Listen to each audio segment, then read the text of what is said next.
Kanguva directed by Shiva. എന്ത് പറയാനാണ്. Indian 2 കണ്ടപ്പോൾ ഞാൻ കരുതി അതാണ് ഈ വർഷത്തെ ഏറ്റവും മോശം ഫിലിം, വേസ്റ്റ് ഫിലിം. അല്ല, അത് ശങ്കറിന് അഭിമാനിക്കാം. അത് നമ്മുടെ ശിവാണ്ണൻ കൊണ്ടുപോയിട്ടുണ്ട്. ശിവയ്ക്ക് ഒരു ആചാരമാണെന്ന് എനിക്ക് അറിയത്തില്ല, ഓരോ നടന്മാർക്കും ഓരോ ബോംബ്. നിങ്ങളിങ്ങനെ ബോംബ് ഉണ്ടാക്കാനാണെങ്കിൽ നിങ്ങൾക്ക് വേറെ വല്ല പണിയും കൂടെ. എന്തിനാണ് വെറുതെ ഓരോ നടന്മാർക്ക് വേണ്ടി അവരുടെ ഇപ്പോൾ സൂര്യണ്ണനെ നശിപ്പിച്ച്, അതിനു മുമ്പ് രജനിയുടെ ഒരു പടം അണ്ണാത്തെ പക്ഷെ ഇതൊക്കെ അപേക്ഷിക്കുമ്പോൾ ആ പടമൊക്കെ ഡീസൻ്റ് ഇരുന്നിട്ടാ. പിന്നെ തലയ്ക്ക് വിവേകം ഇവർക്ക് എല്ലാവർക്കും വീതിച്ച് കൊടുത്തിട്ടുണ്ട്. നമ്മുടെ വിജയ് അണ്ണൻ രക്ഷപ്പെട്ടിട്ടുണ്ട്. പുള്ളിക്കാരൻ്റെ ഇനി ഒരു പടം ബാക്കിയുള്ളൂ, അത് എച്ച് വിനോദാണ് സംവിധാനം ചെയ്യുന്നത്. അതിൽ എനിക്ക് സന്തോഷമുണ്ട്.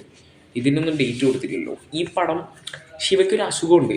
ഞാൻ ഒരു വീഡിയോ കണ്ടാണ്, സകലത്ര മനുഷ്യരും, അതായത് ഇപ്പോൾ ശിവ ഓട്ടോക്കാർ, ചായ കുടിക്കാൻ പോകുന്ന ഹോട്ടലിലെ ആൾക്കാർ, ഇവർക്കൊക്കെ ഈ സ്ക്രിപ്റ്റ് വായിക്കാൻ കൊടുക്കും.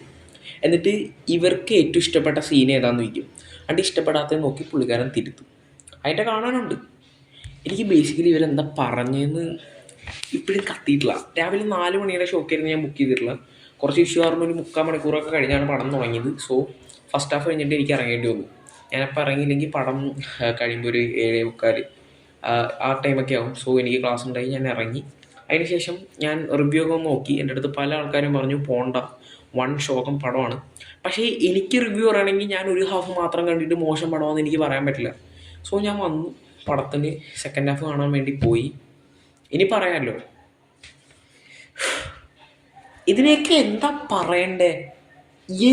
ഇങ്ങനെയൊക്കെ എന്തിനാ എൻ്റെ പൊന്നു ശിവ ഇങ്ങനെ പടം പിടിക്കുന്നേ? 2 വർഷത്തിന് ശേഷമാണ് സൂര്യ ഒരു സിനിമയിലൂടെ തിരിച്ചു വരുന്നത്. അത് ഇതുപോലൊരു എന്ത് പറഞ്ഞാൽ കൂടി പോവും. അത്രയ്ക്ക് മോശം, terrible, pathetic script, pathetic screen play, എല്ലാം കൊണ്ടും ബേസിക്കലി ആ ഫസ്റ്റ് ഹാഫ് കണ്ടപ്പോൾ ഞാൻ കരുതി വലിയ ഒരു മെനയൊന്നും ഉണ്ടായില്ല. അത് കഴിഞ്ഞ് സെക്കൻഡ് ഹാഫിലേക്ക് എത്തി. സെക്കൻഡ് ഹാഫ് എത്തിയും പോട്ട് സെക്കൻഡ് ഹാഫിലേക്ക് കണ്ടിട്ട് പോകാമെന്ന് വരെ എനിക്ക് ഫീൽ ചെയ്തു. പക്ഷേ എൻ്റെ ഭാഗ്യം കൊണ്ട് ഞാൻ ഇറങ്ങി.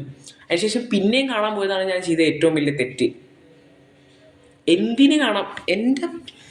എന്താ ഇത്രയും മോശമായിട്ടാണ് ഇങ്ങനെ പടം എടുക്കാമെന്ന് ശിവാണ്ണനെ അറിയാം. എത്ര മോശമായിട്ട് ഈ പടം എടുത്തു വെച്ചിരിക്കുന്നത്, എത്ര ഹാർഡ് വർക്ക് ചെയ്തിട്ടുണ്ട് ആ സൂര്യ എന്ന് പറഞ്ഞ വ്യക്തി എന്നറിയൂ.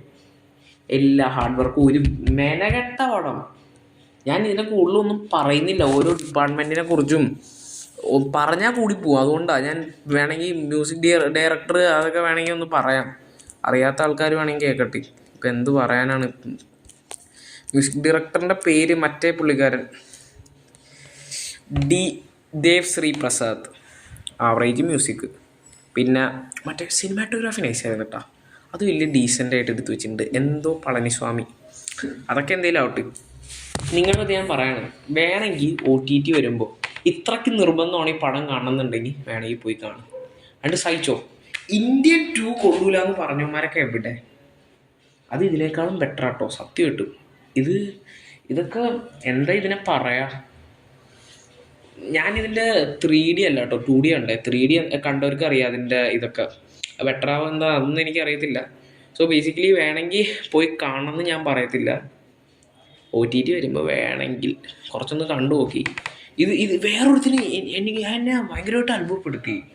എനിക്കൊരു ഫ്രണ്ട് ഉണ്ട്, പുള്ളിക്കാരൻ, ഞാൻ ചോദിച്ചാൽ എങ്ങനെയുണ്ട് പുള്ളിക്കാരൻ കറക്റ്റായി. സോ എല്ലാവർക്കും ഡിഫറെൻ്റ് ഒപ്പീനിയനാണ്. എൻ്റെ ഒപ്പീനിയനാണ് ഞാൻ പറഞ്ഞത്. പടം 5 പൈസയ്ക്കുള്ളതില്ല. 5 പൈസയ്ക്കല്ല, ഞാൻ പിന്നെ ഏത് പൈസ പറയാനാണിത്? അത്രയ്ക്കും മോശം പടം. എൻ്റെ 2024 എന്ന ഇയറിൽ കണ്ട ഏറ്റവും വേസ്റ്റ് ഫിലിം ഏതാണെന്ന് വെച്ചാൽ ഞാൻ കങ്കുവാന്നങ്ങ് പറയും. കങ്കുവാ മ്യൂസിക് തലേവരേ, എല്ലാം കൊണ്ടും എൻ്റെ പൊന്ന് തലേവരേ. ഇനി സൂര്യണ്ണനെ തിരിച്ചുകൊണ്ടുവരാൻ ഒറ്റ മുതലിനെ പറ്റൂ, കാർത്തിക് സുബരാജ്. അയാൾക്ക് പണി അറിയാവുന്നതിൻ്റെ എൻ്റെ കയ്യിൽ ഒരു നല്ല ആക്ടർ, സൂര്യനെ പോലത്തുള്ള ആക്ടറിനെ കിട്ടിക്കഴിഞ്ഞാൽ അയാൾ പൊളിയെന്ന് വെച്ചാൽ ഒരു 1.5 പൊളിയായിരിക്കും സൂര്യ 44 എന്ന് പറഞ്ഞ പടത്തിൽ പൊളിക്കാൻ പോകുന്നത്. പണി അറിയാവുന്നവൻ്റെ കയ്യിൽ കിട്ടണം. സുബ്ബു അണ്ണൻ ഒരു 1.5 പണ്ണലായിരിക്കും സൂര്യ 44 ചെയ്യാൻ പോകുന്നത്. അതിനാണ് ഞാൻ വെയിറ്റിംഗ്. ഈ പടത്തിന് എനിക്ക് ആ 2ാമത്തെ ട്രെയിലർ കണ്ടപ്പോൾ തന്നെ ഹൈപ്പ് പോയി. സോ പണി അറിയാവുന്നതിൻ്റെ കയ്യിൽ ഒരു പണി നല്ല പണി ചെയ്യാൻ അറിയാവുന്നവനെ കിട്ടിക്കഴിഞ്ഞാൽ എന്തായിരിക്കും? അതായിരിക്കും സൂര്യ 44. സോ അത് വെയിറ്റ് ചെയ്യുക. ഇതിനെക്കുറിച്ച് ഇനി പറയുന്നില്ല. ശരി എന്നാൽ.